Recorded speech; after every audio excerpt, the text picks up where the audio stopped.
maybe a couple questions.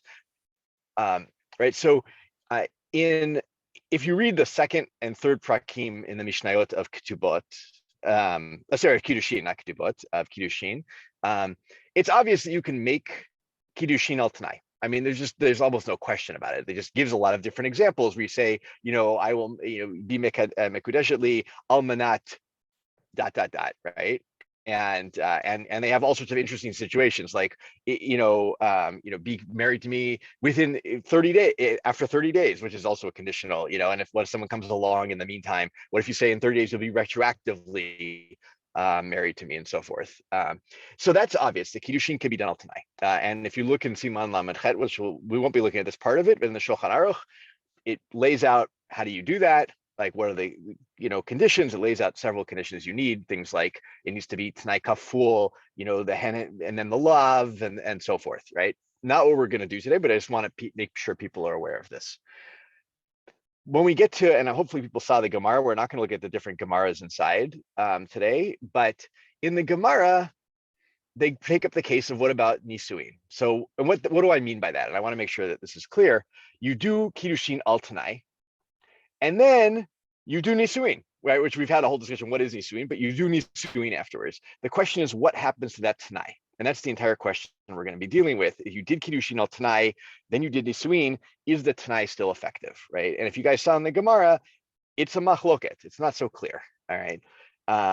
And so I want to throw out, just before we even get into that, like, what is the machloket and so forth? Why would there be a difference? Why, if it's obvious you can do Kiddushin al Tanai, is not obvious that you can do Nisuin that way? Not thinking from a lamdish perspective, but just like an overall perspective of like, what does it say about the nature of Kiddushin versus Nisuin?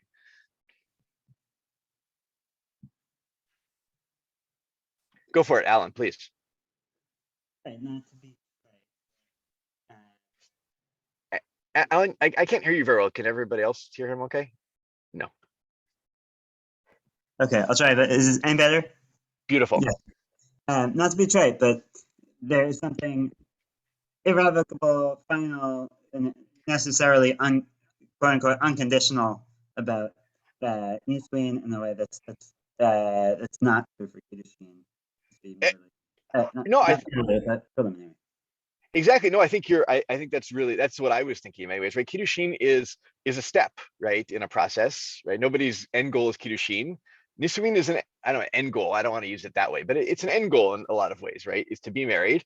And to be married seems like an unconditional thing, right? It's now granted, well, maybe we can get some pushback on that too, but I want to throw it open to some other people. Yes, Raphael, please.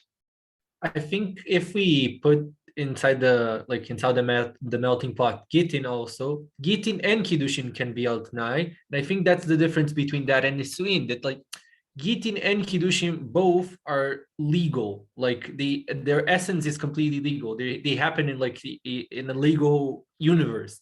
Nisuin is more actual. You can't like breathe and not breathe. You can't be married and not married at the same time. It simply doesn't work.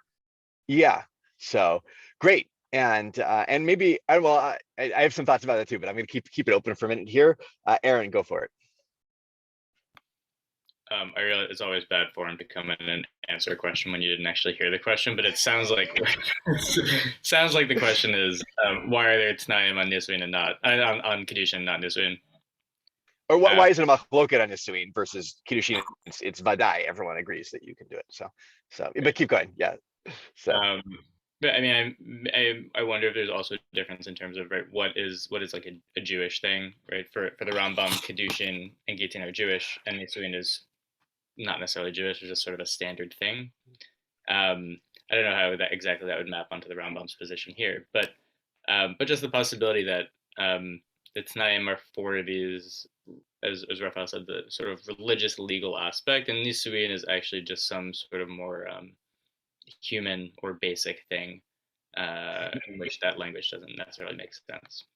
Yeah, no, I actually like that you know, Kiddushin and Gittin are like a legal framework, and legal frameworks can have you know, conditions on them and so forth. But Nisuin is maybe I'll even use the word a relationship, and that's different, and that's not something you put a Tanai on potentially. It's a human relationship. It's not necessarily, you know, one that although we've seen debates, is Ketuba deoraita or not deoraita, but you know, may come from like a pre-Sinai thing, even like a more you know, necessary human condition. So great. All right, I'll take like one or two more, and then I want to jump into some questions about the Gemara that we're not going to do inside, but just some quick questions about it. Nobody else? Okay, that's. I mean, I think just to bring all that together, you know, there also might be a thing of right again, and you know, Rav Nachum, you said this to me recently, right? And I really have been thinking about this. Is thinking about Kiddushin more and more as engagement, right? It's like it's about, you know, setting up a future relationship. It's not about the relationship itself in many ways, right? It's about, you know, I'm promising to do that. Engagements are done with conditions. It's like we're not really sure we're taking the next step. We're going to take the next step, but we're not 100% sure we're taking the next step yet, right? You know, it's like we got to plan out and it was Rav Landis said it, and it's so true. It's like you get to really know a person when you plan a wedding with them. I mean, you get to see their family, and you get to, you know, and it's you know, but once you get to Nisuin, I think there is some sense of like, yeah, there are obligations you have to each other, but this is it, right? This is the final step, and yeah, like this should be it. That should not be all tonight. And I think the flip side of that could possibly be, and maybe this would be a good frame, is, but there is, right? In Judaism, we don't see, the Torah doesn't see marriage as necessarily having to be forever, right? We have Gittin, right? We have ways of exiting it. And so I think that might be the flip side of it, that thinks that maybe, yes, indeed, you can have Tanaim and Nisuin. You know, we'll also see, of course, right? What I haven't brought up here is there might be reasons why you need a Tanai b'Nisuin for when a problem occurs in the marriage, and you know, we'll see the most kind of Paskind one of that we'll see is of course the case of you have the husband has a brother who's a mumar, right? And you're afraid of a woman getting stuck because she can't do yibum or chalitza with him potentially.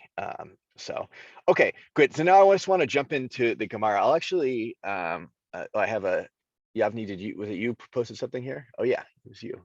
So okay, that's fine. So I'm going to share my screen. See how that goes. Maximize this, make it, you know. Okay, so I just want to, I mean, I'm just going to throw the Gemara up here, but we're not going to look inside. Someone tell me, I'm sure somebody learned it. Maybe everybody learned it, hopefully.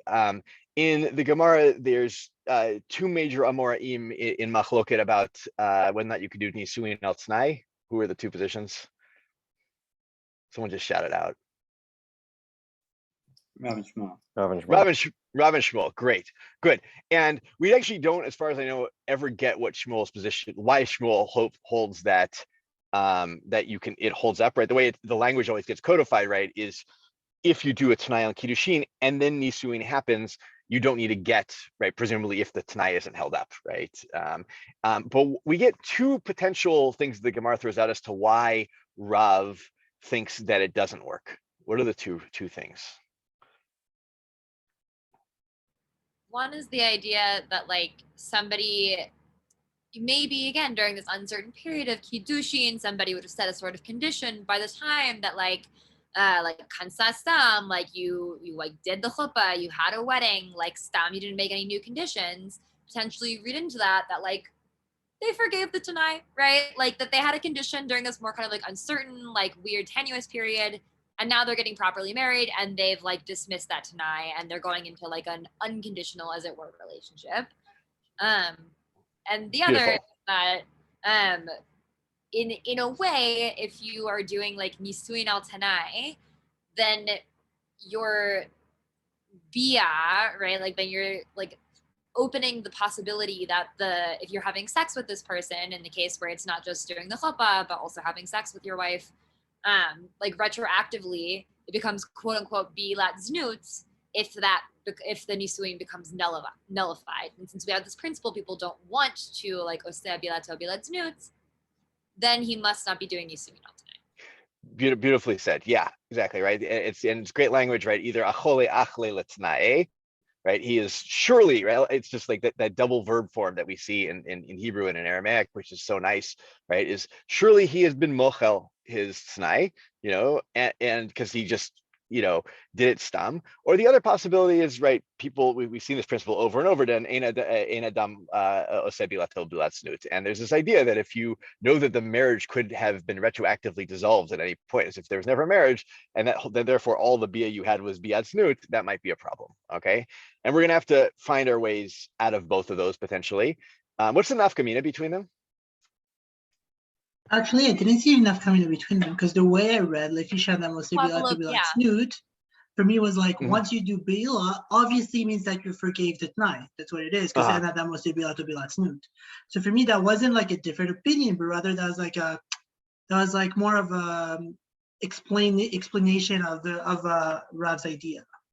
Oh, interesting. You saw the two is the same. It's a little hard because in one place the Gemara, see if I can find it quickly. So in the second Gemara, Abaye like dismisses the idea of Achle Yeah. and explains the Bilat Tznu as an alternative explanation. Even in the first Gemara, you see that there's an Ela. Like Mm, Right. it's like it's brought as a contrary opinion. yeah. So that's fair. That's So how do you explain it But then? the nafkamina is just like when you did chuppah and didn't have sex. good. Okay, so that's one. The Tosfotos can suggest that. That's great, right? The nafkamina is, what if you did, chuppah, but it was an unconsummated. I hate the term, but it's an unconsummated marriage. Then maybe that short period the Tanai can hold, and that's one. Another, I think. So Alan, go for it. Did I see a hand there? Yeah, I mean, another, if you're gonna hold by the opinion that the Ron brings in later, okay, maybe there are some implications to this Tanai, even if it's not the marriage is no longer predicated on it, but the husband may still owe the wife money, then it actually does matter if the husband has tacitly waived the condition, or if they're having a new kedushin altogether. Great. That's the whole idea, right? Is like if he says almanat that I give you $100 or whatever, and and then he seems to have waived the time, he may still owe her the money. It's good. Also, Lexi, go, yeah, sorry. Like the other nafkaminas come like when it comes to the idea of whether we can make nu t'naim when having sex. If we think the whole underlying thing is that somebody like will refuse to set up a scenario where retroactively all the sex they have with this person would be bilad znut, then we would say that once they're having sex, like they couldn't make it tonight, right? That just can't happen. Whereas if we say that it's the scenario of like, oh, when they do it stum, they've forgiven the tanai, they've waived it, then that would imply that like if you specified a tanai, then the potentially could still exist. Yes, that's what I was thinking. So I'm glad you think that too. It makes me feel better about thinking that. So it's like of the sense of, I just want to maybe restate that and make sure that probably people got it, but I'll state it again just to make sure I get it, right? Is that if it's all about then once you've had sex with your wife, that's it, right? There's like, you can't, the night has to be gone because people don't want to do that, unless we can say like maybe there's a weird case where he does want to, but we don't do that. But if it's about forgiving the Tanai, we assume that if he's kones stam, that he forgave the Tanai, he could say, when at the Knisa or at the Bia, but the Tanaim hold up, right? Here, I don't want to be mochel them, and that potentially could keep them going. And that might also play out even more so in a world where we do chuppah and kiddushin at the same time, right? When they come at the same time, and you make a t'nai and kiddushin while you're sitting there under the chuppah, of like, it's obvious that they don't want to cancel the t'nai, right? This t'nai wants to be held up. So good. I think the Nose Kalim actually mentions that, and then somebody mentions that, and the Beyosef doesn't like it.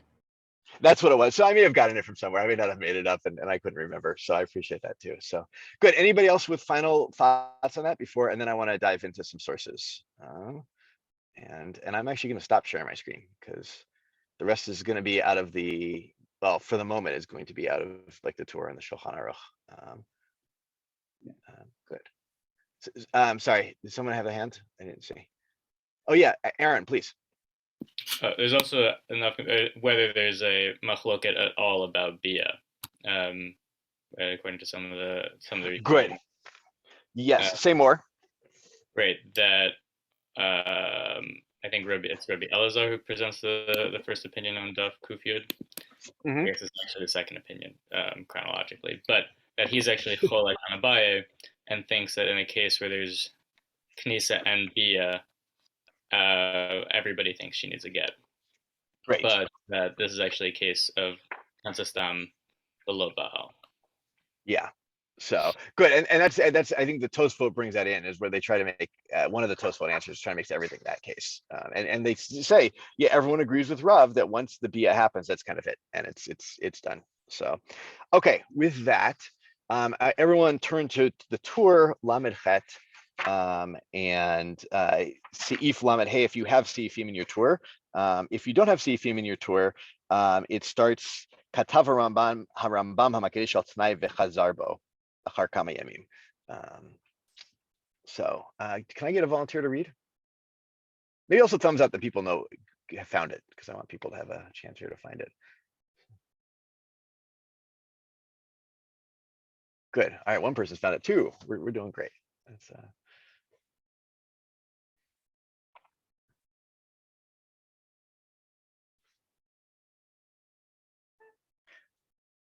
everybody else. All right, we're getting there. All right, maybe who wants to read? Maybe we'll go around. Alan, you want to start us out? Which Seif? Oh, sorry, Seif Lamed Hey. So Siman Lamed Het in Evan HaEzer, Seif Lamed Hey. Sure. Okay. Go for it. Ruben. Alan, you're fading in and out a little bit of. Do you want to skip me for the moment? I'm going to call in on my phone so that my. No problem. Ruben, go for it. כתב הרמב"ם, המקדש על תנאי וחזר בו אחר כמה ימים, ובטלו, הרי זו מקודשת סתם, אף על פי שבטלו בינו לבינה, שלא בפני, אף על פי שבטלו בינו לבינה. שלא בפני עדים. Yeah. Oh, sorry. Keep going. שלא בפני עדים. שלא בפני עדים, בטל התנאי. וכן, אם היה התנאי מן האישה, וביטלה אותו אחר כך בינו לבינה בטל. Great. Just explain that piece right there. But the Rambam says that whoever is Mekadesh at night, and then a couple of days later, he just decides to cancel the night. She's Mekudeshet Stam, even though the Tnai was Mevata between them. Exactly, now, right? So you don't, yeah, go ahead. No, go ahead. No, go for it, sorry. So, right, this is a major principle we're going to need for all of this, is that you don't need Adim to be Levatel Tnai, right? You need Adim to do Kiddushin al Tnai, but to actually be Mevatel the Tnai, it doesn't require Adim, which is why, right, I think that otherwise the whole thing could potentially fall apart, that, Nisuin cancels the Tnai, because there's not necessarily Adim for that. So depending on when you think Nisuin happens, or the Bia cancels the Tnai. So good. Rav Nachum, you look like you have something to say. Oh no, okay, great. Okay, keep going, Ruben. לפיכך, or you want me to continue וכן אם היה התנאי מן האישה? I mean, it's the same. לפיכך. So. לפיכך, המקדש התנאי וכנס אחר כך סתם, או בעל סתם, צריכה גט, אף על פי שהוא נתקיים התנאי, שמה בטל. השמה בטל התנאי כשבעל או כנס. Great. So basically, it's coming up with some kind of a general rule. It says that המקדש לפיכך, because of that. המקדש על תנאי וכנס אחר כך סתם. So whoever is מקדש על תנאי, and later on when he brings her, or like when he's doing this to him, he doesn't remind her of the tnai, or he doesn't bring it up, or בעל סתם, or he has like sexual relationship without mentioning the tnai. צריכה גט, she needs a get, אף על פי שהוא נתקיים התנאי, even though like the tnai wasn't מתקיים. שמה בתנאי התנאי שבעל לא כנס. Because we're afraid of a case, we're thinking of a case that maybe he was mevatal the tnai at the moment where he did nisuim, or at the moment where he did bia. Great. So, okay. So far, and now there's some interesting things in his language, right? The word shema there is I just want to flag that, right? Is potentially, so and that was even, it was there was a Tosfot who brought up the whole thing that it might just be that people don't, it's not shchicha that people are have a tnai that is later mevatel in a marriage. People, so but there might be an opening there, might be a little bit of a petach to allow tonight to hold up in Nisuin. That's why I want to flag it. Yeah. I would think it's very strong petach because he's saying the whole Shem, like let's emphasize what you're saying. Shema is saying maybe he was mevatel the time because we don't know what's going on in his mind, and maybe he was mevatel it, but that means the Rambam is saying that if we would know for sure that he did not mevatel the Tanai, then even if he married her, even if he brought her into his house, the Tanai still counts. Yeah. Sounds to me. No, that's how I'm hearing it too at the moment. So good. That's all right. Any other, Ruben, go for it. One thing that I thought was interesting is the unilateral nature of his Tanai, right? He doesn't need to let her know about it. Nothing needs to happen so long as he decides that the Tanai is no longer relevant. That's what it is.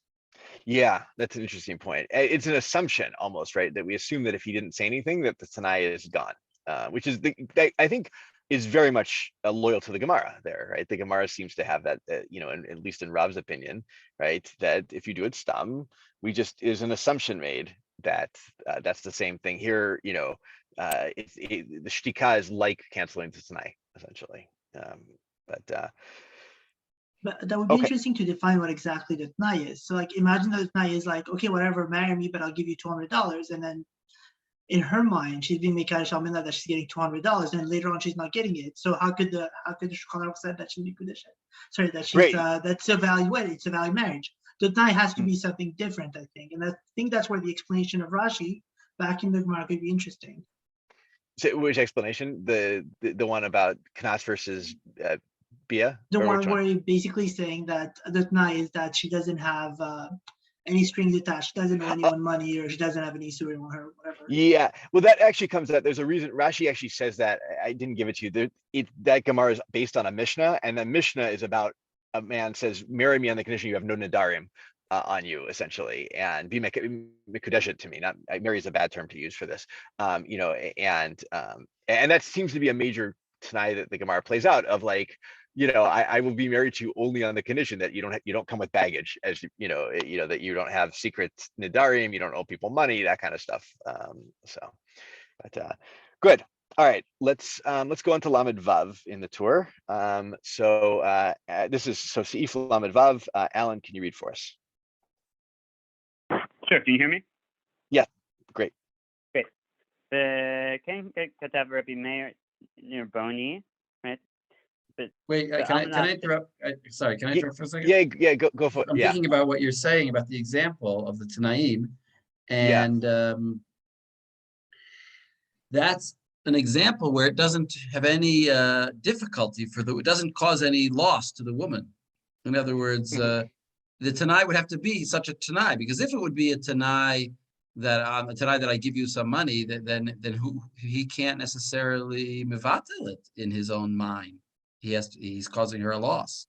Oh, that's a good point, right? Yeah, so in other words, unilaterally mevatel a Tanai that is unilateral, as in like you can only unilaterally mevatel a Tanai that doesn't affect that it's your own thing, that you don't have any nadarim why is he making that Tanai? Because he doesn't want to have to deal with, okay, I can't, give her regular potatoes. She only eats red skin potatoes, I don't know, whatever her Tanai. In other words, he by mevateling his Tanai, he is doing a leniency. He's benefiting her. So then he could do it without her consent, right?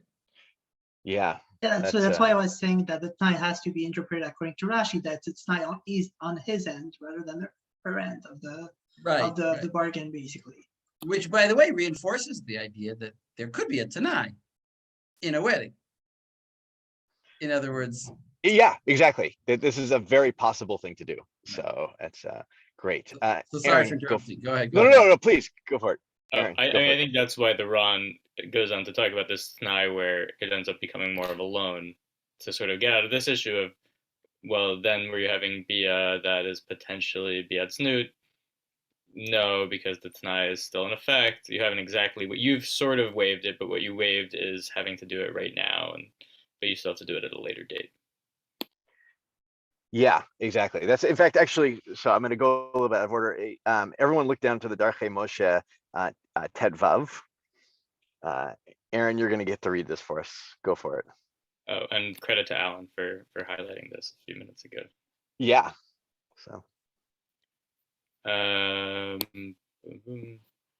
וכתב עוד Mhm. הרד, אף על גב זה בטל התנאי והווה קידושין, מכל מקום התנאי So, it's Ketav Aran Perek Omer. That's what I have for the Derech Moshe.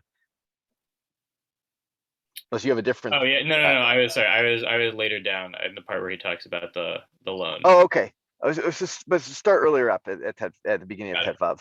Yeah. כתב הר"ן פרק העומר בשם הרמב"ן, היכד לא ידענו אם קיים הבעל התנאי או לא, כל תנאים שהוא מתנה עמה שהם תנאים שלו בלבד, כגון שאומר על מנת שאלך למקום פלוני, אם אמר עשיתי והיא אינה יודעת הוא נאמן ואינו צריך עדים. Keep going. Good. Or you can explain that quickly. So. Great. So if it's he says he's going to go do something, if he says he did it and she doesn't know whether she did it, he is trusted to have done it. He's also trusted to say he didn't do it.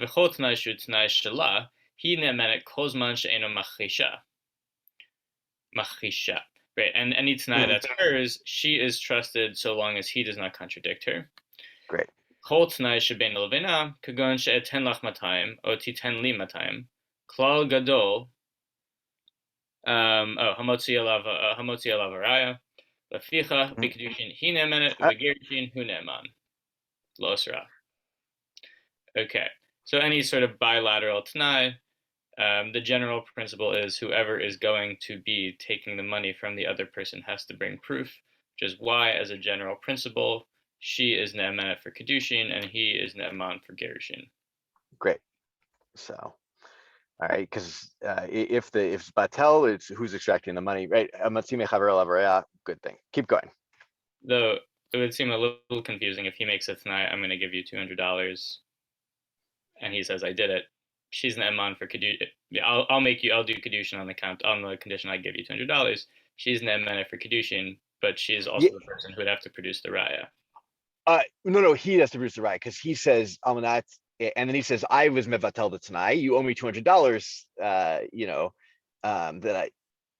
Did I have that right? I think I have that right. And so he's trying to extract from her now. So. Or he says I gave. Oh no, you, right? Sorry. Either way, sorry. He says no. He says, here's the case. He says to her, you marry me on the condition that I'll give you $200. And then he says, I was mevatel the t'nai. Give me the money of the kiddushin back, right? That's what he's looking for, the kesef kiddushin. And she says, prove to me you were mevatel, right? You're a motzi mechavero lavraya. So isn't this part not necessarily about t'naim, but just about being mevatel t'nai? You think it's about the money? I understand being mekayim t'nai. See, I understood it as this was Mekayim. Let me just check. Hine menet in Kiddushin and Gerushin hu ne'eman. And I think it's because we're talking about her getting the Kiddushin back and him and then so him getting the Kiddushin back in the first one, and the second one, the Gerushin, we're talking about her getting the ketubah. So it must be the positive. Yeah, then it seems like we must be talking about the money. Yeah, that's how I got it. So, but happy to be corrected on that too, though. So, but anyway, keep going for the moment because I want to look at the rest of this, right? Harambam. I can lashon Haramban v'nechlaku alav. Nechlaku alav. Achronim b'chol t'nai sheb'makum aseh. Af al pi shetului b'levad eino b'din shetim mukudeshet ad sheyavi raya shekiyem t'nao. So the Achronim disagree with the Ramban. So any t'nai that is, he says, I'm going to go do something, even though it's a unilateral t'nai, she is not mekudeshet until he proves that he did it. Umihu b't'nai shu shev v'al taseh, kol echad ne'eman k'she'en chaviro machisho. Aval b'machisho lo chayshinan shema bitlo. So if it's a t'nai that's I'm going to not do something, any person is ne'eman, so long as they're not contradicted by a friend. But when a friend does contradict them, we don't say perhaps the t'nai was batel. Great. So it depends there in this against the Ramban here. If it's a kumase, you have to prove that it was done. If it's sheva elotase, it's assumed that it was done, as long as there's no contradiction. Great. All right, keep going. כתב עוד הר"ן שם, אף אגב דבטל התנאי והווה קידושין, מכל מקום התנאי הווה כמילווה עליו, וצריך לשלם אחר כך. So even though he has been mevatel the Tanai and it is Kedushin, the Tanai is now a sort of loan and he has to pay it afterwards. Kagon imamar almanat she'eten lach 200 zuz, toch zman zeh, v'kansa stam, have Kedushin, v'ma'od tzarich l'shalem la kechov ba'alma. So, right, if he says, I'm going to give you 200 zuz, and he marries her within the time frame which he said he was going to give the zuz, it is Kedushin, but he has to eventually pay the money, and it's now just a general thing he owes her, not exactly. Not even Kedushin. So, Umihu imamar natati ne'eman afilu toch hazman, v'acherim omrim de toch hazman eno ne'eman. In any event, right, if he says I gave it to her, I gave it to you, or I gave it to her, he's ne'eman, even if it's in the time frame that he's stipulated. And others say he is not necessarily ne'eman. That's what I was trying to get at. Exactly. Yeah, that's in that case, right? He's not believed if it's according to some people, if he didn't give it, if he gave it, he claims he gave it early, then we don't believe him necessarily. So unless there's proof. Okay, good. Any final thoughts on that before we jump back to the tour? Sorry, just making sure that I understand. So according to the Ran, when you promise money to someone, so the Tnai has like another element attached to it, which is like a malva, right? So there's a Tnai and a malva. And even if the Tnai disappears, you still owe her the money. Yeah. So. Well, so I guess we're not so I guess the tour in this case, he's not talking about money. He's talking about stam at Tnai, sorry. Exactly. And tonight don't have to be about money, right? They can be about also, as we've seen, they can be also about all sorts of things. It can be on the condition, right? It's actually like a fascinating thing at the beginning of Kiddushin, right? If a Rasha says to a woman, be Mekudeshet to me, not that I am a tzaddik, right? I think that, I don't remember if that's exactly the words that gets used, right? And then they're actually considered the Mekudeshet because we assume he's done tshuva in his heart, right? In the time it took him to, which is like if you ever want a great wedding drash, like that's, well, it depends on who the bride and groom are, but it's like, it's good fruit for a drash there. And vice versa, by the way, if a Sadiq says, marry me on condition I'm a Rasha, right? We assume the same thing, right? Maybe you did something awful. Okay, good. Let's jump back to the tour. Someone was reading already, so I cut them off. Go for it, Alan. Yeah, please. Yes, and I would also just say that for me, the Ron's opinion is deeply intuitive, right? Like you promise someone money, and and then you get married. You're somehow off the hook, right? It exposes the inconsistencies of holding different standards of like one realm that is Kiddushin Nisuin and one realm that is any other sort of utterance. Exactly. Yeah, and so. But good. וכן כתב, רבי מאיר מירבוני, באלמנת שתן לכם 200 זוז, אם המקדש שאין רוצה לקיים תנאו לעולם, אין כופין אותו לקיימה, אלא קידושים בטלים, ואין צריך לגט. So that's what Rabbi Meir Mirboni said, that if he makes the condition that he's going to give her 200 zuz, and then says that he does not want to fulfill the condition ever, we actually don't force him to fulfill it. The condition is annulled, and she doesn't need a get. ומכל מקום, בעל נפש לא יסענה בלא גט, שאחר כך יאמר שרוצה לקיים התנאי לקלקל על השני. So in any case, anyone who's upstanding shouldn't marry a woman who didn't have that get, because maybe the first husband afterwards will want to stick it to the other guy and try perversely uphold the condition. Yeah, you can imagine, right? Someone says, "Almanat, that I give you 200 zuz," right? And then they're like, "No, I don't want to do it." And then they marry like the rival, right? She marries the rival, and he's like, my kiddushin, my tanai is still hanging out there in the world, and so maybe I'll give her 200 zuz now, and force that first marriage or the second marriage to be annulled, not annulled, but it never being good. And so just in case, we give a get. If you're a upstanding person, I like how you translated bal nefesh. If you're an upstanding person, you give a get. Upstanding person, you might not do this in the first place, but yeah. It's the upstanding person is not the person who's giving the get. If you're an upstanding person, you're not going to marry her. You're right. Sorry. Yeah. Sorry. You're right. The upstanding person would require the get from the first person. So that's a good point. So, but okay, good. Keep going. Okay. That's right. ואם אמר שעדיין רצו לקיים אין יכולים לקופו כל 12 חודש. כדין זמן שנותנים לבתולה. 12 חודש ואילך כותבים עליו איגרת מרד. אם קודם שקיים התנאי, אפילו חליצה לא בעיה. Okay, if the first husband says that he still does want to fill the tonight, we actually can force him for 12 months, like the law of the gift of the betula, in between engagement and kedushin and nisuin. But from 12 months on, we write get married, and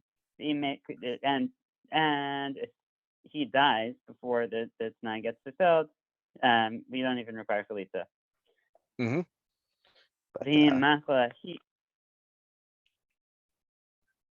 Go for it. Yeah, go for it. Yeah.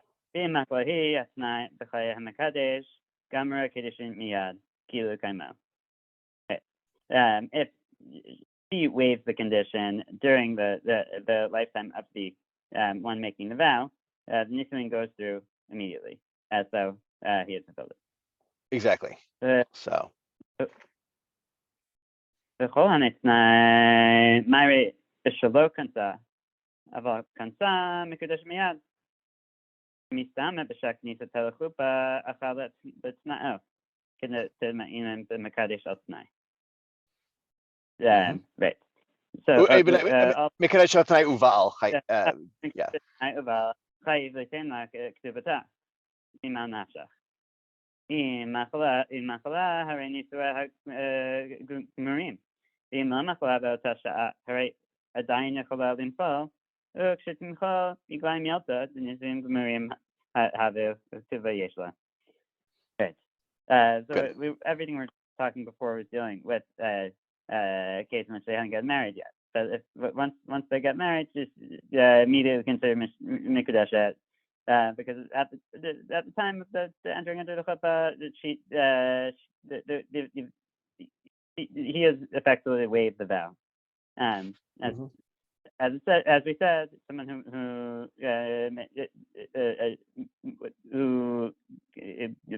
does condition and condition and has sex, he's chayav to give her ketubah because what does it matter if she waives it?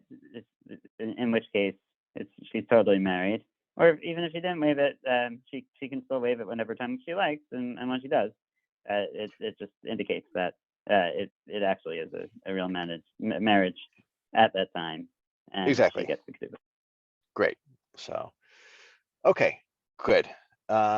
Any thoughts before we go on to Lamed Zayin? That's that's important, but I kind of rushing us through the tour a little bit here because I also want to get to the later sources. So let's. Okay, Yavni, pick up with Lamed Zayin in the tour. Sure, that starts וכך כתב. Yeah, אדוני אבי הראש.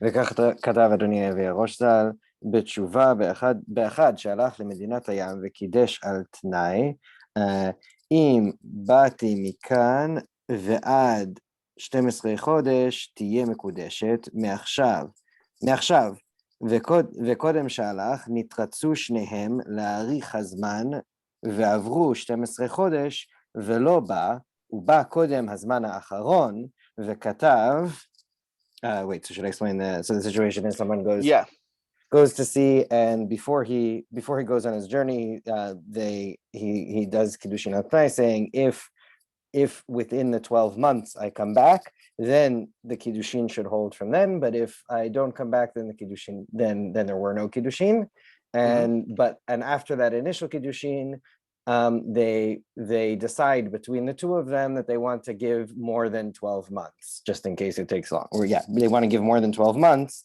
And then indeed the 12 months pass and he doesn't come back, and then he comes back before the second deadline that they set. Yeah. וכתב דהבו קידושין דכל מעשה שנעשה על תנאי יכול לבטל התנאי, ואפילו נתאכלו המעות הבו קידושין למפרע. למפרע. כשנתקיים תנאי השני. And so the Rosh ruled that the kiddushin still held from then, even if the money that was used for the kiddushin had since been spent. It doesn't matter. The kiddushin, when they happened, still happened, even if the conditions changed in the meantime. Great.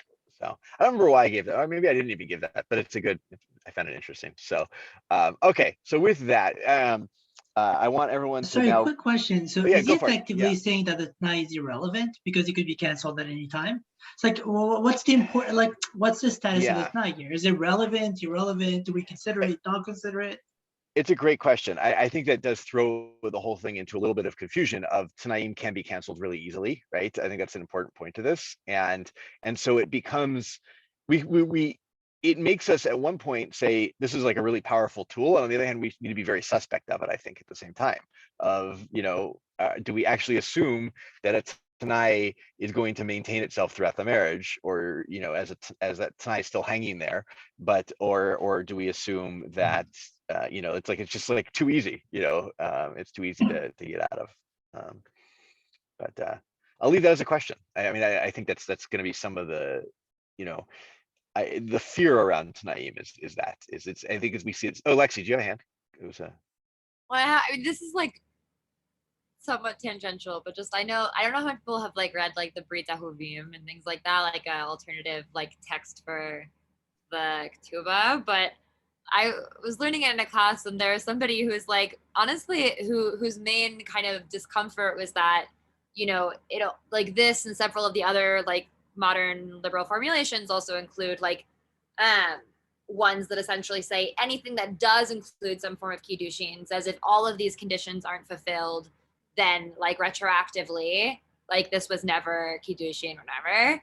And like it includes like really nice stuff that's not included in like a normal ketubah of like stuff around like to remember that I like love and treasure you every day or anything like that, which are like all like really beautiful things to have in your contract. And also like, what if I forget that I love and treasure you one day, like retroactively if you're never married, like, so like.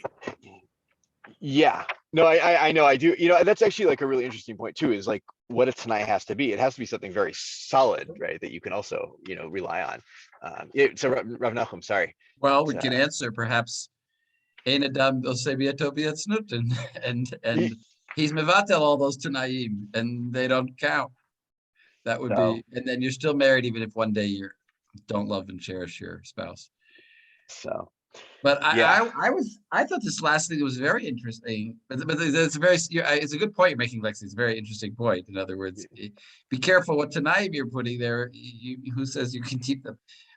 But I also thought it's very interesting, this last thing that he said that we just read in the tour, because he says it almost sounds like you can change the Tanaim and the original Kiddushim would still work, which is even more of a Kiddush. Not only can you mevatel it, but you can change it tonight about something that you already did. You already said on last Wednesday you did your kiddushin and you made a certain tonight, and now today you're going to change the tonight, and as long as you both agree to it, then that it's not like you're making a new kiddushin today. Well, I don't know. That's the question. Are you making a new kiddushin today?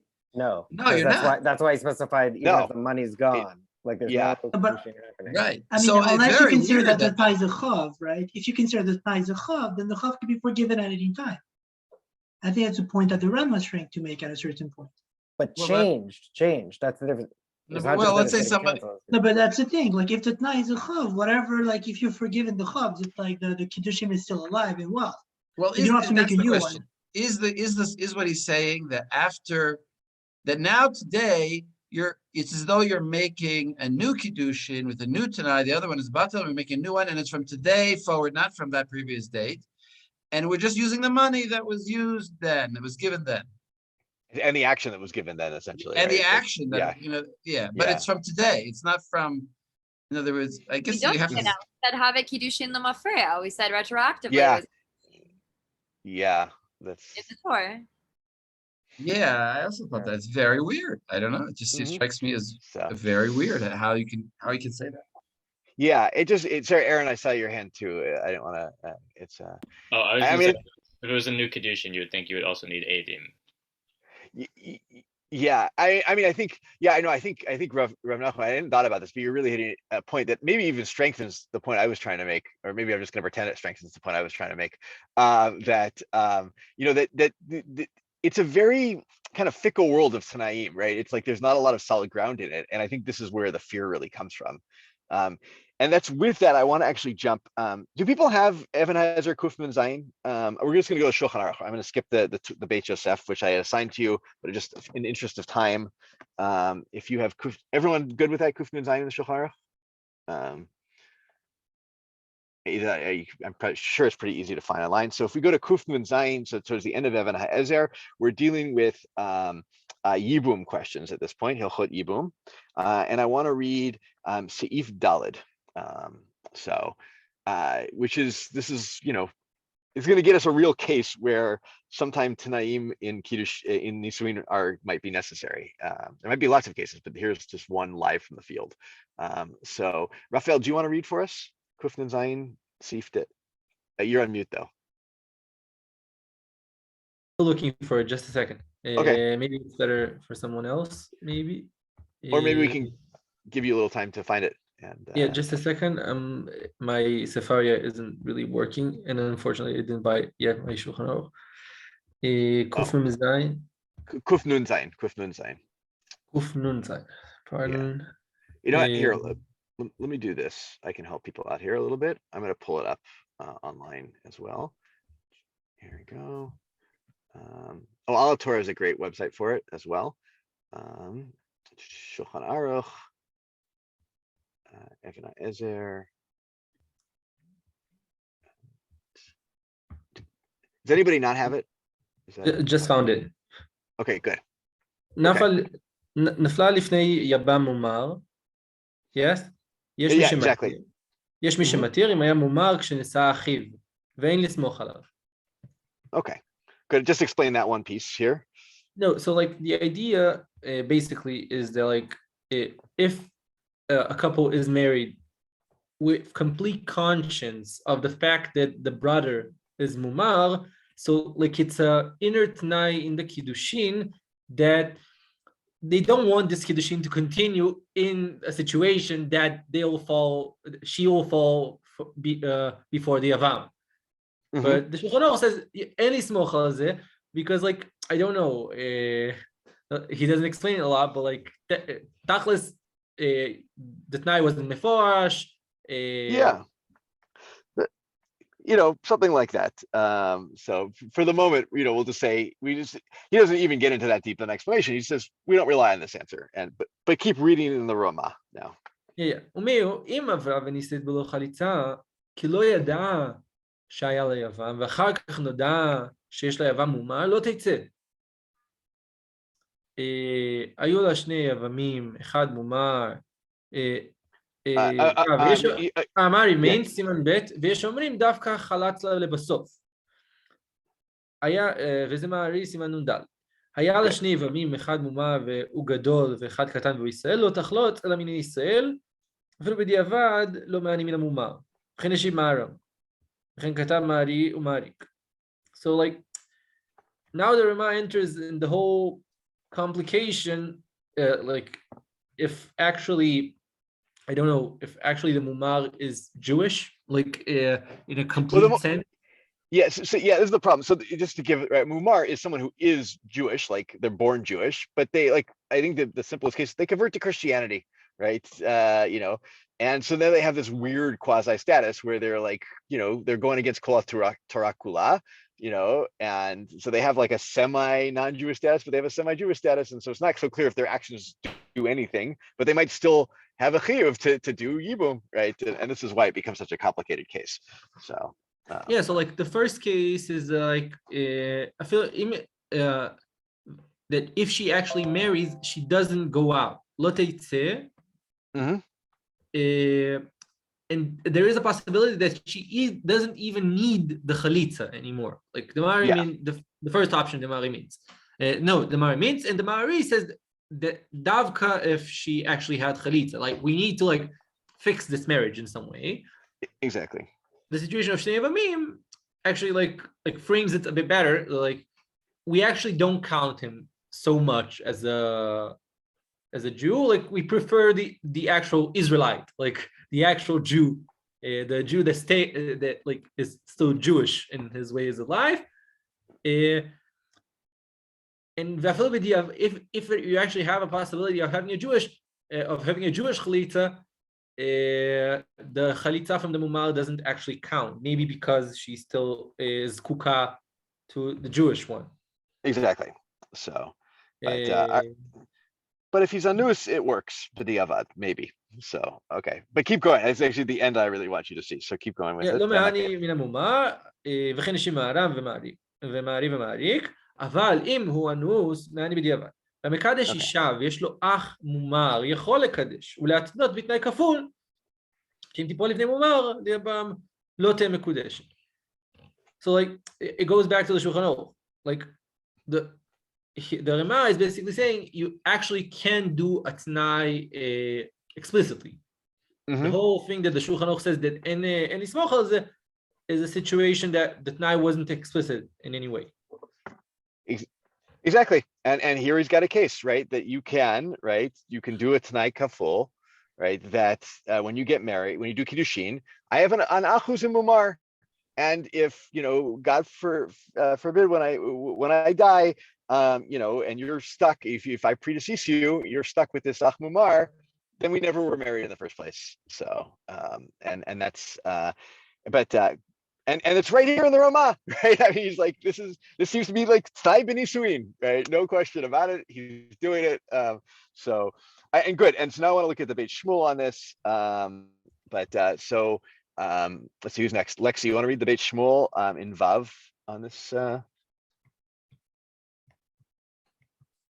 Sure. So lead note T'nai kaful, right? Exactly. Agav the ba'alma amrinan and T'nai b'nisuin. Kol makom berahai gavna hitiru vayinu be'et habi'ah matneken de lav mitne be'et hakiddushin nisuin adayin. I think it's Di'ilu. That's what I have. Di'ilu matne be'et hakiddushin. That makes a lot more sense. Yeah. It's the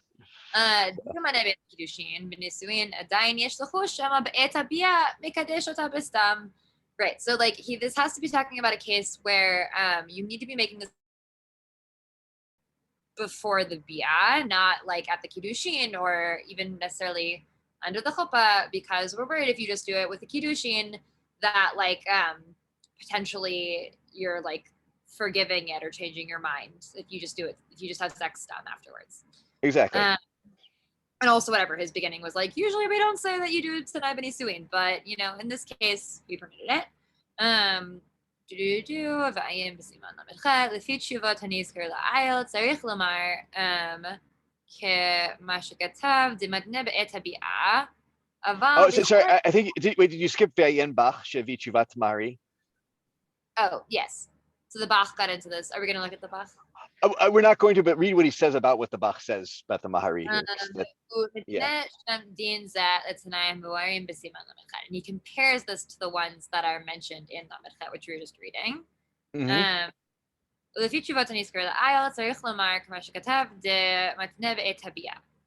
like according to what we've referenced above, then we need to say that it's talking about a case of them making the condition like at time of sex. Yeah. So I just want to break that down a little bit, right? Essentially, he's saying all those T'naim. If you read through all of Lamed Chet, it's like all these different T'naim. It's like you could potentially do this with any of them, right? Once the Ramaz open the floodgates, you can do it with any of these. So any T'nai you can, as long as you are matne bismana bia, it's a good Tanai for Nisuin, right? But Beit Shmuel doesn't like it so much. So keep going. Sorry, Alexi, to cut you off like that. I think it's not so much, whatever. I'll read this and then I'll share my Okay, thoughts. and then argue with me. Yeah, please. Yeah, go for it. אבל אפשר נראה לי, ולא דמי לשם, בשלום התנאי אשר הוא מסופק אם מתקיים התנאי, שייך לומר שמקדש בכל אופן שלא יהא ביאתו זנות, מה שאין כן כאן, דלק החשש ביאת זנות, לא שייך לומר דלא נתקיים התנאי. He doesn't like this. He says, like, I don't think that this is necessarily comparable to a lot of the other Tanaim that we're referring to, where it's like unclear whether they're going to be fulfilled. In that case, like, it's relevant to say that somebody is trying to do kiddushin or like whatever, trying to then get married in a way such that their like bia will not be biat znut. Whereas here, there is not a chashash of biat znut, and I'm assuming like what he means by that is that like this Tanai is dependent upon him dying, right? Like, so long as he is alive, all of his bi'ilot are sherot, and like, so whatever, like if he dies and like limafreya, oh no, you could like, like it's different than in a case where, if we divorce or if we, etc. He's like, and that's not, they're just basically saying nobody would see that as being like a bi'ulat znut sort of scenario. But I was seeing this as also, I could be wrong. I was seeing this as the kind of thing of him saying that like potentially with the other ones, you would dafka need to do it during bia for them to be effective and to like be certain that people hadn't changed their mind. But that with this, like, what would have changed? Like, it isn't like this is like bevadai, the scenario that if he dies, you would be like in a place to have to marry his mumar brother. Like that doesn't change unless that brother drops dead, in which case it's irrelevant from like the moment that you did kiddushin until now, right? And so like, it would make no sense to be like, yes, I was like concerned about like having to do even with your mumar brother, like when we did kiddushin, but now that we're married, I actually feel totally fine about it. Like, I feel like the idea is that unlike a lot of the other Itznaim, we're not so worried that would like change, that they would like switch their mind about it. Like, yeah, needs kayem, as opposed to this one where that they're going to want it for all time, essentially. That's a good point, and maybe I need to reread that. So I will take that change in reading. Yeah, Aaron, go for it. And just similar, it also seems like it's not t'nai that could be true or not true, right? It's just a t'nai that is sort of stative, but not contingent upon a person doing an action or not doing an action. It's just actually saying, on the condition that X doesn't have to happen, and exactly, yeah, it's true or false. But I just also struck by how the t'naim around Yibam in the Darchei Moshe seems like it's not quite clear that it's lechatchila when he's quoting the Mahari Barin, and then by the time it's in the Shulchan Aruch, it's lechatchila. You can make it t'nai, but you don't have to do it. Which I wonder just if this has to do with what's going on in Spain, that at a certain point they're like, a lot of people are having to do chalitza potentially with mumarim. We actually need to make this lechatchila just because there are now a lot of mumarim that we didn't have before. Yeah, no, it's a great question. I mean, that's why I think this is like such a fascinating and live case of like you have to have this at some point, where it kind of comes forward as, and I imagine I didn't look, but I imagine that at a time in the emancipation, when Jews were becoming Christians or just not observant Jews anymore, this problem also came up more, and maybe this was a stronger thing. But with that, actually, it's a good lead in, because I'm gonna share my screen again, and I'm gonna give just a little history here, if that's okay. And Sarah's not here, unfortunately. She's like really an expert in this, but when Napoleon conquers Europe and emancipates France, this is like maybe the first year where Napoleon's been mentioned, so this is fun. One of the things he does is he gets a council. He wants to make Jews full citizens of France, but he wants to make sure that Jewish law is sensible and works with French law. And one of the things is that in French law, a divorce is compelled by the court. It doesn't take the man to give a get, right? And he says to the rabbis, well, surely your law must work with this too. And so the French rabbis are kind of at pains to figure out how to get Jewish law to work so that when these arkaot of the French, these French courts say that a marriage is dissolved, that we can halachically dissolve the marriage as well. And so they start throwing out these suggestions. And the first one, right, we saw, like kol mekadesh al dat rabbanan mekadesh. Well, maybe we have the ability to be, mafkia every kiddushin, and so forth. And there's this huge pushback in the world, in the rabbinic world, of you keep like what crazy stuff are you coming up with in France here? You can't just do that. We can't just like dissolve marriages just because we're rabbis. And in fact, one of and so eventually what they come up with is they say, well, what if we get married, every wedding we do as Misadrei Kedushin, we say everyone has to be done on Tanai, that we're married as long as the Arkaot of the French don't say we're not married anymore, right? And this is the solution they come up with. And again, there's huge pushback in the world. One of the big people, you can find tons of chuvot about this, but one of the big people, Azriel Hildesheimer, the great German rabbi, really is against it. And finally, this guy named Lovaevsky, Harav Yehuda Lovaevsky, writes a book called Ein Tanai B'Nisuin, where he comes up with, goes through all this. And one of the arguments of the French rabbis is, which, by the way, I think the only account I could really go to I could find of the actual French rabbis writing this stuff was in the book Ein Tanai B'Nisuin. But is they say, well, the Ramah suggests doing something like this to stop you from having to do Yibum with a Mumar or Chalitza, and why can't we just do this here? So I wanted to start by reading this. This is from Ein Tanai B'Nisuin, towards the beginning of the book. So let's see, Aaron, did you read yet? I can't remember. The order just kind of changed on me. So let's see. But we will start back at the beginning. Oh, Andres, are you there, Andres?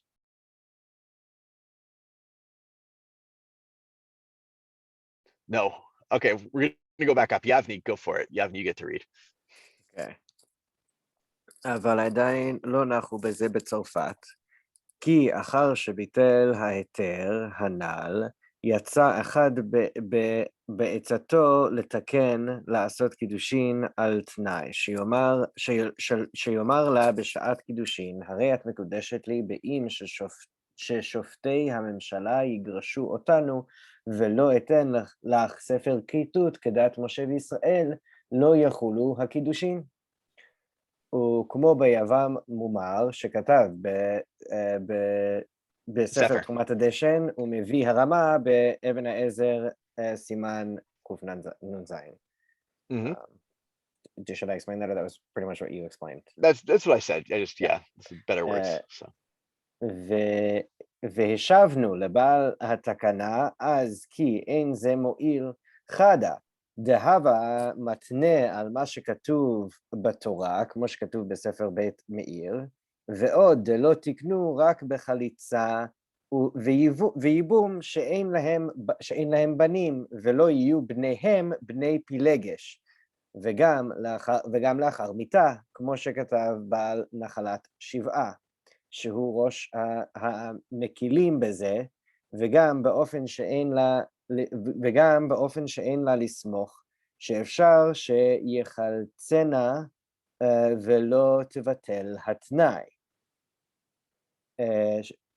וגם בזה כמעט רבו האוסרים, וכמו שבואר עוד לפנינו, וגם לכל הדעות צריך שני עדים כשרים בשעת ביאה, אשר הוא דבר שאי אפשר במדינת צרפת, עולם הנימוס. Yeah, it's a great ending to that piece, right? It's good. Explain. I'm very insulted by the last sentence, I gotta say. Sorry, it wasn't. I didn't write it. It's Lovaevsky. Blame him. So, sorry. Go ahead, Yavni. Explain. So the reason why we can't do this same, why this is different from the case that the Rama brings from the Trumat edition is because in that case we're talking about chalitza and yibum, which means that we know that there are no children, which if you can just nullify any marriage retroactively, there might be children who are now in this, have now become b'nei pilegesh retroactively.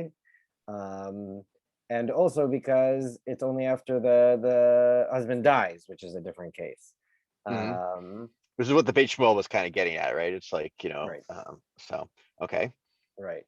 And I wasn't sure, בזה וגם באופן שאין לה... Oh, and yeah. And even when he dies, right? It's possible that maybe the Mumar can do chalitza with her, and then the Tanai never, it was always it was bitul, and so it could be that even if it didn't work, he goes into even his death with the possibility that the marriage was never an annulled marriage, essentially. Yeah, I'm not quite sure where he's getting that or what the relevance is, but okay. Yeah. And there are those who and there are even those who oppose the case of the Boon, who oppose this the case of the Moon. Yeah, and then I guess he's bringing just like a separate issue that they're never going to be able to settle their legal differences with France because we need edim, and Sulfat won't be into that, but yeah, I don't know. Yeah. Well, I think he thinks that, right, you need at the time of Bia, you needed edim. I'm not really sure Right. what it's like a very weird statement there that he says that. And in France, we know that everybody is an emancipated person, and they're not kosher edim anymore. They're on the Halal Shabbos. I don't know. It's also wondering, like in the case of edim for the Tanai during the Bia, like, would this be the same as or different? Like when we say like hen edi yuchud hen edi Bia, that's just like to being edim that Bia has happened. But here, the edut isn't about Bia happening; it's about them making this Tanai during Bia. So, like, would you be able to say hen edi yuchud hen edi Bia? And if not, how would you ever have edim? Exactly. Lexi. That's the point. Yeah. In other words, what he's saying is that in Sarfat, where we're very following Nimus, we're very polite. We're not going to. It's uncouth to have two people in the room while they're having marital relations, and yet we would have to have that because the Tanai has to be at the time of Bia, and has to be witnessed by two people who they reinforced the Tanai at the time of Bia, essentially. So wait a second, but that kasha seems to be a kasha in general then. In other words, all these Tanaim of Bia would seemingly require the witnesses to be there. And I guess the assumption of the Beit Shmuel is that, they would be there. Yeah, I think this is a hard read. I think, well, this is what I was thinking. Almost he's protesting too much at this point when he brings that point in. It was my take on it. But even in Kiddushay Bia Stam, the Rambam says that what is the meaning of edim there is like they seeing them entering beyachad leseter. That's how he defined it. That's our usual thing. Yeah. So that's but that's what Les was saying. That's for when we just want to know that the Bia is going on. But if we want to know something about what's being said during the Bia, or just in other words, could they say it outside the room and then? No, but that's what I'm saying. What he says before the edim, and he like can state like the whole like his whole time, and then that's like how it's. Oh no, I think the Kiddushin happens before. Like it's Bia, right? I feel like the Be'et Bia has to be like pretty samuch to the thing, and I think like standing outside of the room and chatting with people is potentially not qualified as that. Exactly, I think that's the point. And it's not the Kiddushin. The Kiddushin happened in the normal way with the ring, and everything is finished, and even maybe a chuppah. And now they're going into Bia, afterward. And at that time, he's making the Tanai, and at that time, we would need witnesses, and those witnesses would have to be in the room. So he says. I mean, can't you just say for most cases that the Ramaz does not hold like the Ravad, right? And doesn't think there need to be witnesses for Tanai in general, and it can be Bino Vena, right? And what Rav Lubatsky is bringing in is actually just in line with the Ravad. Yeah, I mean, this is a chumrah that the Beino Vena was in being mevatel hatanai, right? And definitely you can be mochel tanai Beino Vena. We've seen both of those here. we haven't up until now. I haven't seen a source. I didn't look through him to see where he gets this from, but we haven't seen a source that says you need Adim at the time of Bia to prove that the Tanai was upheld. You know, that they're still.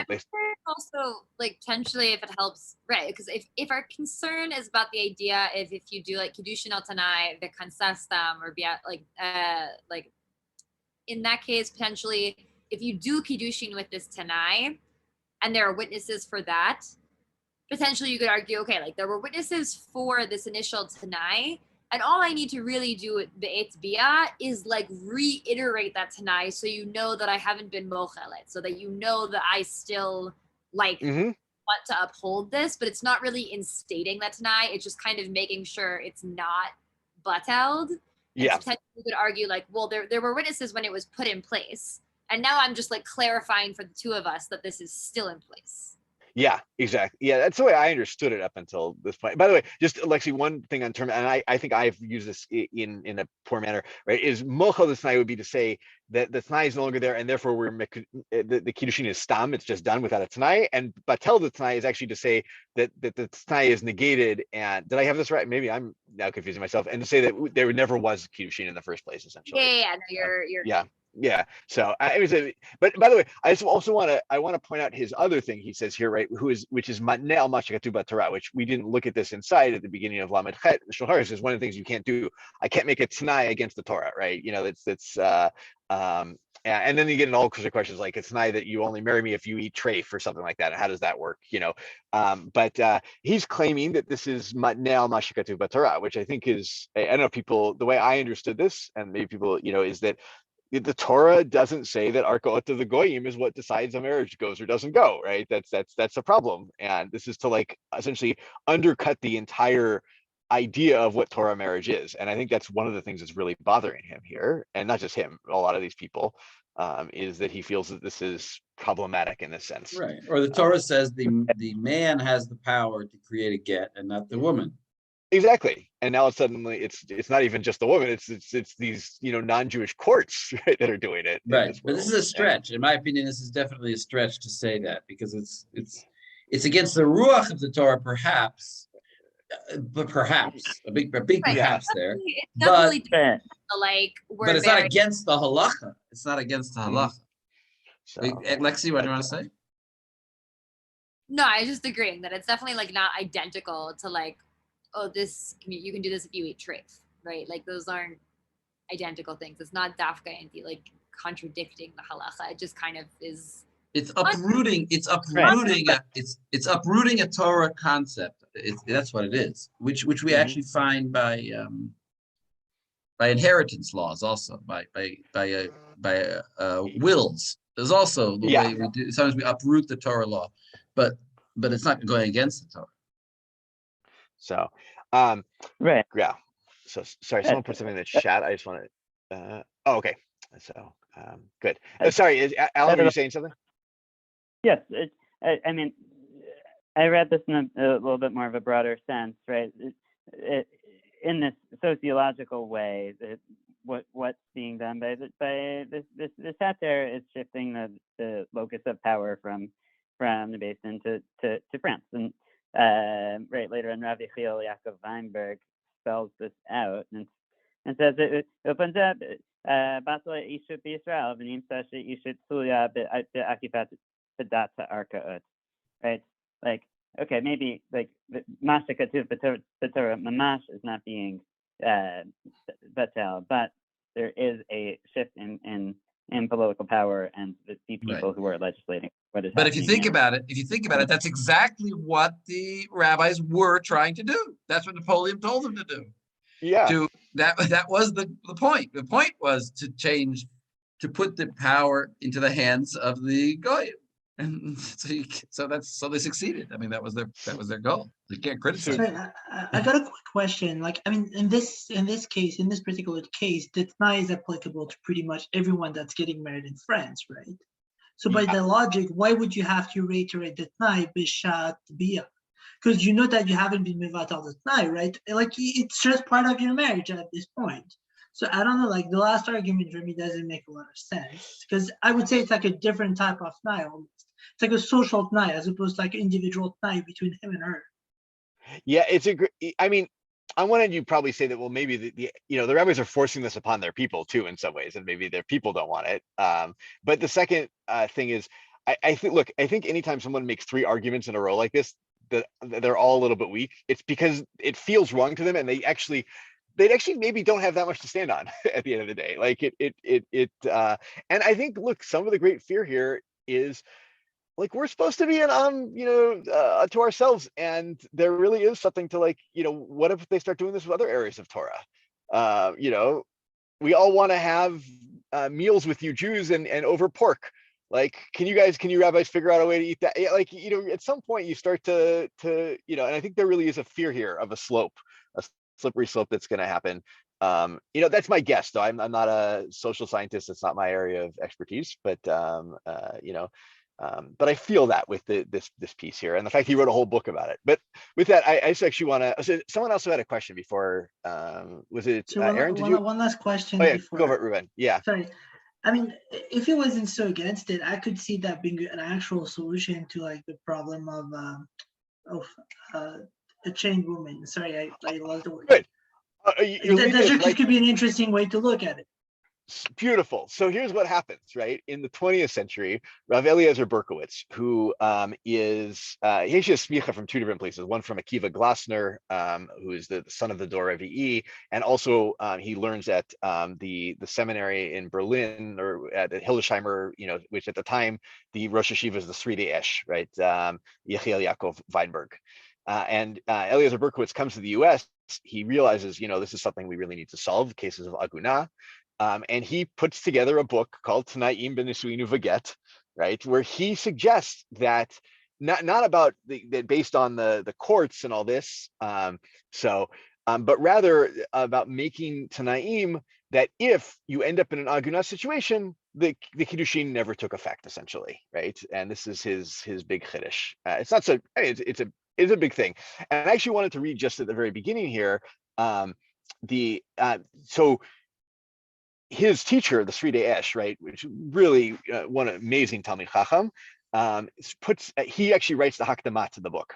Yavni, what happened with Napoleon? I actually don't know historically, like what happened there, with the Napoleon and the Jews. I'm not a historian either. I'm sorry. Sarah Zager, who is an expert on this topic, so we can ask her. Right. But, the Great Sanhedrin puts out this declaration, which, but I don't know whether people actually followed it. Oh, the French Sanhedrin they actually enact it at the end. This is the other thing, right? Napoleon like recreates the Sanhedrin essentially in France, is what he tries to do. A lot of crazy stuff goes on with all of this.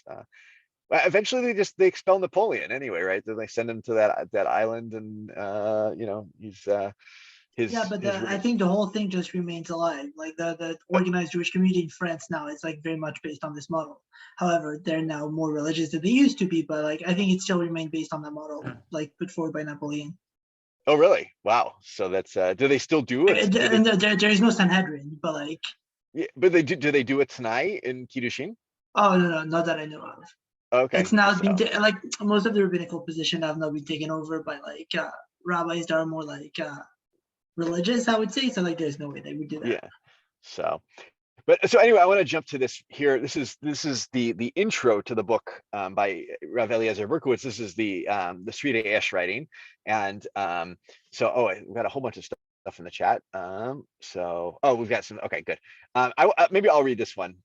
This is his Hakdamah, and he says the following. He says, HaEzer shepirsamu oto gdolei hador hakodem.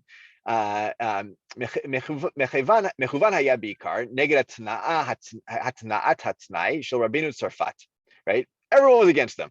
וזה היה התנאי שלהם. And he says this was the תנאי, באם יתפרד הזוג בערכאות, right? So if they get separated in these non-Jewish courts, יהיו הקידושים שם בטלים מעיקרא. That they were retroactively, right, from the initial point, the Kiddushin were never, they were betilim, all right?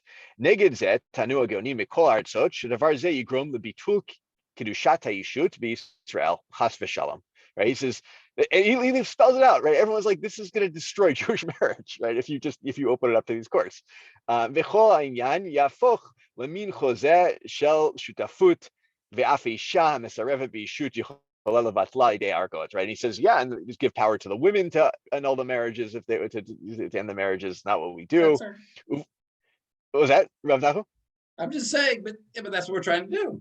Exactly. Well, so he says, "Uv ofen ze batla yishut b'Yisrael v'nimsa she'yishut tluya b'akifin b'dat arkaot v'nikale davar shetnai eno el harama lechasot al mishpat arkai." Right. This is all just like a trick to give power to the non-Jewish courts. All right. Be'od sherav Berkowitz mitzamsemet efsherut tnayat hatnai al mikrim misuyamim. I think it's for Yuchach Hamayan B'Sifra. But Rabbi Eliezer Berkowitz, what's he doing? He doesn't rely on the Arkaot, right? He's doing this based on good halacha, right? He's getting rid of all these, relying on the non-Jews. And essentially that's what he says. That's why I think you should read his book. And I think that might get something out of this, right? This is his whole argument. As long as and actually, I think he's hitting on a very important thing here, which is like how things are done historically in halacha means a lot, right? If something is done historically to give power, to like the non-Jewish courts versus if this had originally been done in a way just because people realized maybe there's actually a crisis in Agunot and we need to fix it, right? And that may have made this much more palatable to people. And the history of it, I think, hurts it here in some ways. So good. What time? We're keeping the power. In other words, we're redirecting the power to ourselves. To the rabbis are keeping the power, so then it's okay. Exactly. Yeah. So I mean, I don't even have to put it as like such a a critique in that way, but even just of we're keeping it within the Jewish sphere in some ways, right? Another thing that I didn't bring this, but I found that historically in the early 20th century, when this came to America, there was a conservative Rabbi Epstein. I don't know who he was, who came out in favor of doing this, and that also gave it more kind of political problems because this was the time when the conservative movement and Orthodoxy were trying to separate themselves in the U.S. and so because it was a conservative rabbi who said this first, that meant that people were really bothered by it. I don't know if Berkowitz knew about that or not. I'm not sure. But he comes I don't know, 40 years later or something when he comes out with this book, and so at that point the time has passed. So good. We are 4:24. All right. Maybe we'll read. I brought a little bit of his book, and then I got to get my daughter. But maybe we'll take a 5-minute break, and then I thought maybe what I could do is there's a really fascinating piece that I brought from the Knesset HaGedolah, which is an earlier source of commentary on the tour, where he actually suggests something even like more amazing, where he's like, it might even work if you say I'll be married to you for 100 days, and that's your tonight, and then like at the end of the 100 days, the marriage is dissolved, and he actually it's like kind of I don't know if anybody else picks him up. I don't know if people saw this, but it's like a really radical read of all of this. Somebody did tell me that. Go ahead, Lexi. No, I was just gonna say, like, I don't remember seeing this in there, but like to me, that kind of tonight would make a lot of sense with those Gemaras that we have about like Rav and Rav Nachman being like going to different towns and being like, be my wife for a night. That like presumably they didn't want to like leave a bunch of agunot like strewn across like different towns. So I think it would make a lot of sense if they're saying like, yeah, like be my wife for a kalez and like you're going to be my wife, so it's not be lad's nudes, but then our marriage will automatically terminate after a certain amount of time, so you don't need to like go find me to get again. Yeah, no, I think that's true. I mean, we see that sugya in the Gemara where people are actually, is it Rav? It's Rav. Who is it? Rav Nachman and I can't remember it in the sugya. I think it's Rav and Rav Nachman. Yeah, who go to towns. They say, anybody who I'd like to have a wife for a night. Make sure that you've done tefillah beforehand, that you're not an idah, and so forth. So, okay. Tonight I've been assuming uveget Harav Eliezer Berkowitz. How much time do I have? I have 4 minutes. We can read some of this. Lexi, go for it.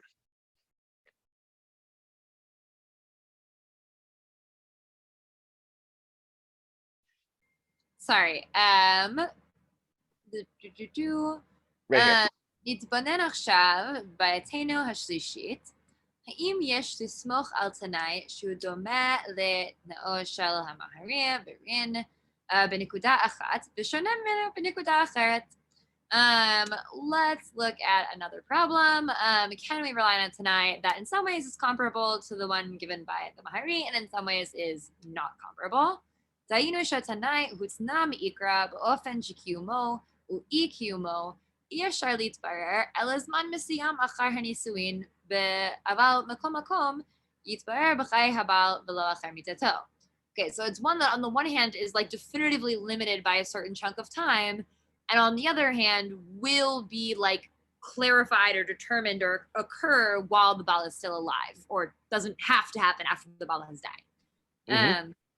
נעיין למשל בתנאי מעין זה, חיי אישות הופרו בין האיש ואשתו על פי חוקי האזרחים של איזו מדינה. So let's look at a case. So the actual like marriage life of two people it's gone away. They no longer are like living together as a married couple, and they're no longer legally together according to whatever country they live in. Habal misarev letet gets what's the pay? I don't remember. I think I figured it out before. Get what? Someone said. Yeah, probably something like that. He refuses to give her a get. Yeah. לאשתו לאחר שנה או שנתיים גם נשא אישה אחרת שלא על פי תורה. He also, like, not only does he refuse to give her a get, but he also marries another woman, contradicting the second Rabbeinu Gershom. ונאמר שאחר שהופר חיי אישות ביניהם בערכאות אזרחיות, הבעל מסרב לתת גט לאשתו ומתנהג כנגדה באופן המתנגד לעיקרי מוסר היהדות, והתנהגותו זו נתבררה על פי בית דין נאמן שיש לסמוך עליו. Okay, so like again, he's not giving her a get, he's married another woman, he's treating her like shit, and they're not legally married. And the Beit Din has testified to this, that you can rely on. אם אפשר להתנות בשעת הקידושין, שאם חיי אישות יופר ביניהם בערכאות האזרחיות, והבעל יעבור על חרם דרבנו גרשם, הגידושין יהיו בטלים למפרע. Can we rely on, can we make a tanai at the time of kiddushin that like if we get civilly divorced, and you marry another woman, then we will, like, these kiddushin will be retroactively annulled? Good. I'm gonna stop you there because I gotta go grab my daughter, and then we'll come back in 5 minutes. So sorry, we'll stop in the middle of HaEzer Berkowitz here. So all right, stop share. I need to head out early actually, but shkayach. Bruchati. So I'll see everybody in a few minutes.